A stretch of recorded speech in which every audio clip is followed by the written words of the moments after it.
Coronavirus, les ministres des Finances du G20 vont se retrouver en vidéoconférence, ce mardi.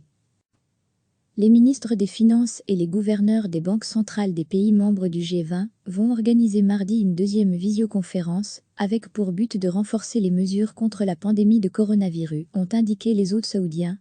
Les 20 puissances économiques se sont engagées à faire front commun dans la lutte contre le Covid-19, affirmant être prêtes à injecter 5 000 milliards de dollars dans l'économie mondiale, alors que des prévisions font état d'une prochaine profonde récession.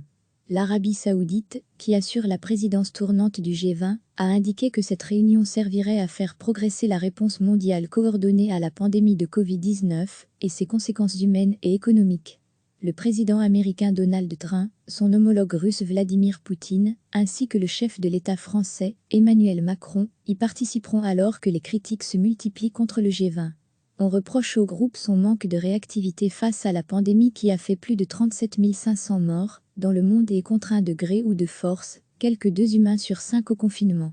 Lors d'un entretien lundi, messieurs Trump et Poutine se sont mis d'accord de travailler de façon étroite lors du G20 dans la lutte contre le coronavirus et pour endiguer la crise économique liée aux mesures de confinement, à la fermeture des frontières et à la distanciation sociale, selon des communiqués de la Maison-Blanche et du Kremlin publiés séparément.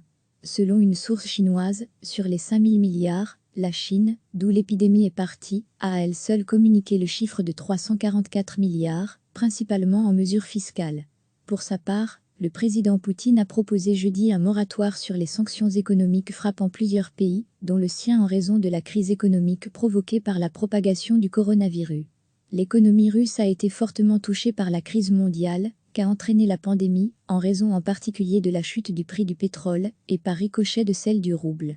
La Russie traversait déjà des difficultés économiques depuis 2014, en raison des sanctions internationales qui lui ont été imposées en liaison avec le conflit en Ukraine et l'annexion de la Crimée. Degré à lire aussi, toutes les infos sur le coronavirus. Recevez chaque matin l'essentiel de l'actualité.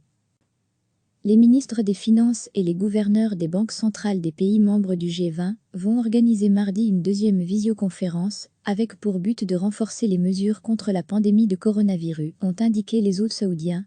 Les 20 puissances économiques se sont engagées à faire front commun dans la lutte contre le Covid-19, affirmant être prêtes à injecter 5 000 milliards de dollars dans l'économie mondiale, alors que des prévisions font état d'une prochaine profonde récession.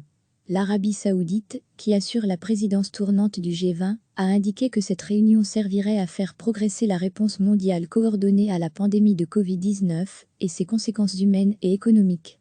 Le président américain Donald Trump, son homologue russe Vladimir Poutine, ainsi que le chef de l'État français, Emmanuel Macron, y participeront alors que les critiques se multiplient contre le G20.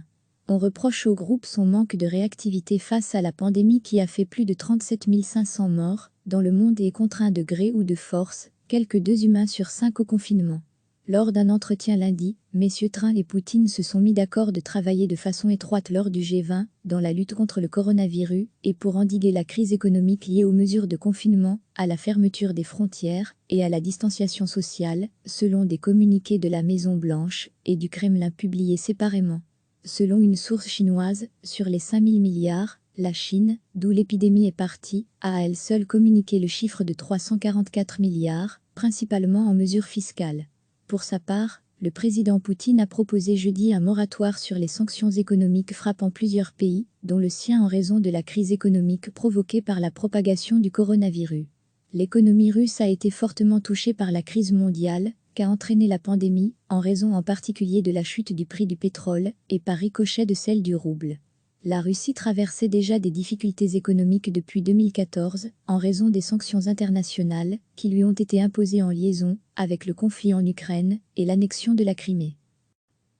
Degré à lire aussi, toutes les infos sur le coronavirus. Cliquez sur s'abonner pour recevoir les dernières nouvelles.